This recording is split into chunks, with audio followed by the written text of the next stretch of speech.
रहा है। दूसरी चीज़ ये है कि बीपीएल धारकों को और वृद्ध महिलाओं को 18,000 रुपये सालाना राष्ट्रीय अध्यक्ष जी देंगे। किसानों के लिए ब्याज मुक्त लोन दिया जाएगा। जो केसीसी हम लोग लेते हैं जिस पे ब्याज लगता है, वो सरकार बनने के बाद जो भी केसीसी क्रेडिट कार्ड पे लिया जाएगा उस पे कोई ब्याज नहीं लगेगा। आप जो पैसा लेंगे वही पैसा आपको वापस करना पड़ेगा। लैपटॉप पिछली सरकार में बांटे गए थे, इस सरकार में भी बनने के बाद जो बच्चा इंटर पास करेगा उसको लैपटॉप दिया जाएगा। पिछली सरकार में 17 लाख लैपटॉप बांटे थे, 18 लाख वो। और जो किसान आंदोलन में जो किसान शहीद हुए हैं उन किसानों को 25-25 लाख रुपए और उनके गांव में उनका स्मारक स्थल बनाया जाएगा। जो किसान साढ़ के हमले से मारे गए हैं उनको 5 लाख रुपए और जो किसान 17 से लेकर 22 तक के बीच में साइकिल चलाते हुए उसकी दुर्घटना हो गई है उसको 1 लाख रुपए सरकार बनने के बाद चिन्हित करने के बाद राष्ट्रीय अध्यक्ष जी देंगे।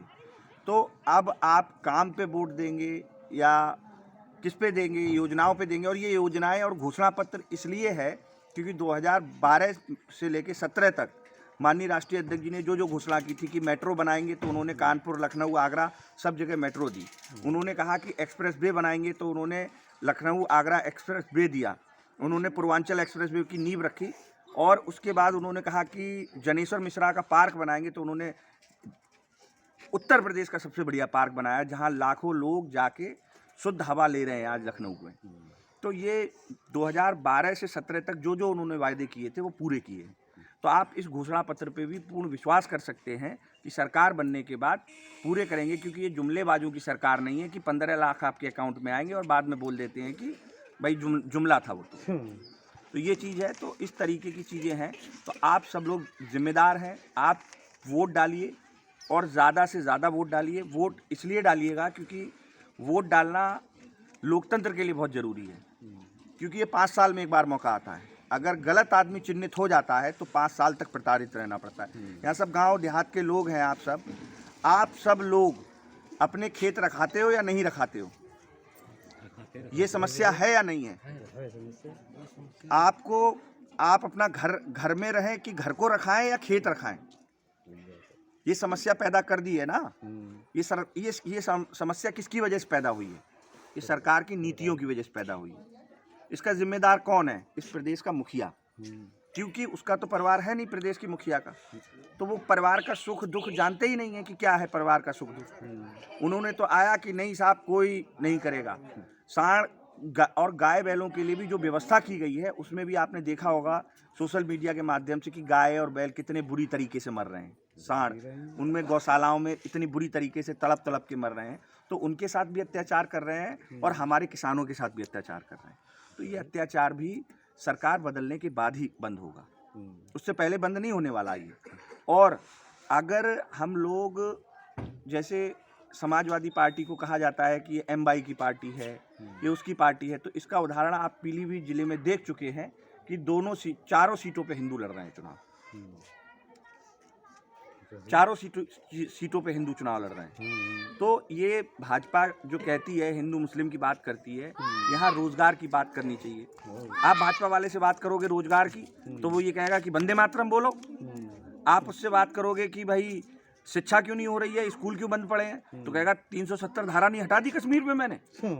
आप जो भी सवाल उनसे पूछेंगे वो उसका उल्टा जवाब देंगे।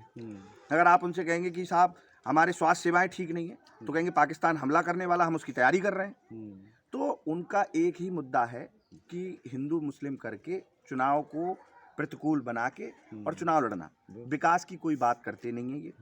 आज 5 सालों की सरकार में आपके जिले में एक योजना आप बताइए कि सरकार की एक योजना यहाँ पे मुख्यमंत्री जी ने दी हो, सिंगल एक योजना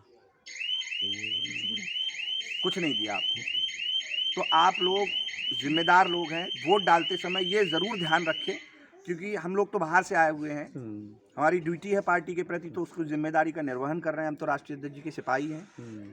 हम केवल ये बात कह रहे हैं कि वोट डालने से पहले एक बार सोचना ज़रूर कि काम करने वाले आदमी को वोट दिया जाए, जो सांप्रदायिकता फैलाता है कि उस आदमी को वोट दिया जाए। एक बार अगर आप दिमाग से सोचेंगे तो आप ज़रूर इस बात को गौर करेंगे।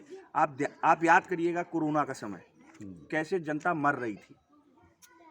हमारे और आप जैसे परिवार के लोगों को ऑक्सीजन नहीं मिल रही थी और ये लोग घर में बैठे हुए थे। सरकार की जिम्मेदारी है भाई, सरकार हम लोग इसलिए चुनते हैं ना क्योंकि हम घर चलाते हैं, हम सरकार नहीं चला सकते, इसलिए हम सरकार को चुनते हैं, नेताओं को चुनते हैं। और नेता जब बुरे समय में अपने घर में बैठा हुआ था और कुछ नहीं कर रहा था, उन्होंने कह दिया कि लॉकडाउन, किसी का घर कैसे चलेगा कैसे नहीं चलेगा ये इससे उनको कोई मतलब नहीं था।